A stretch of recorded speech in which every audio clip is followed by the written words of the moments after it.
রাতে প্রচণ্ড তুষারপাত হওয়ার ফলে হয়েছে কি চারিদিক একদম বরফে ঢেকে গেছে। সকালে ঘুম থেকে উঠেই জানালার পর্দা সরাতেই দেখি ড্রাইভওয়ে, ফুটপাত আর রাস্তা সব বরফে ভর্তি। বরফ দেখতে তো আমাদের সবারই ভালো লাগে, তাই না? কিন্তু এই বরফ যদি রাস্তায় বেশিক্ষণ থাকে তাহলে কিন্তু মহা বিপদ। তাই আজকের ভিডিওতে তোমাদের দেখাবো বরফ কিভাবে পরিষ্কার করা হয়, কেন করা হয় আর কারা এই বরফ পরিষ্কার করে। প্রথমে বাড়ির সামনে ড্রাইভওয়ে আর ফুটপাত থেকে বরফ সরানোর ব্যবস্থা করা হয়। অনেকে স্নো শোভেল দিয়ে হাতে হাতে বরফ তোলে। বড় জায়গায় বা ভারী বরফ হলে ব্যবহার করা হয় স্নো ব্লোয়ার।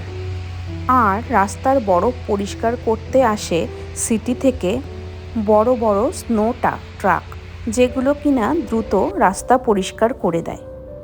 বরফের নিচে যেন আবার বরফ জমে না যায় তার জন্য সল্ট বা স্যান্ড ব্যবহার করা হয়। তুষার পরিষ্কার করা খুবই জরুরি, কারণ হাঁটার সময় অনেক সময় পিছলে পড়ে যাওয়ার ভয় থাকে। গাড়ি চালানো খুব বিপজ্জনক হয়ে যায়, অ্যাক্সিডেন্টের মাত্রা কিন্তু সেই সময় খুব একটা বেড়ে যায়। School bus, ambulance, fire truck এগুলো কিন্তু চলাচল করতে পারে না।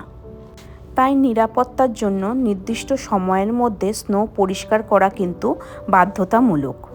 নিজের বাড়ির সামনে স্নো পরিষ্কার করার দায়িত্ব কিন্তু বাড়ির মালিকের। অ্যাপার্টমেন্ট বা কমার্শিয়াল জায়গায় কাজ করে স্নো রিমুভাল কোম্পানি। বড় রাস্তা আর হাইওয়ে পরিষ্কার করে সিটি ওয়ার্কার্সরা। কিছু মানুষ আবার এটা পার্ট টাইম জব হিসেবেও কিন্তু কাজ করে। শীতকালে এই সময় ভালো একটা আয় করতে পারে। এইভাবেই তুষার পড়ার পর চারপাশ আবার চলাচলের উপযোগী হয়ে ওঠে।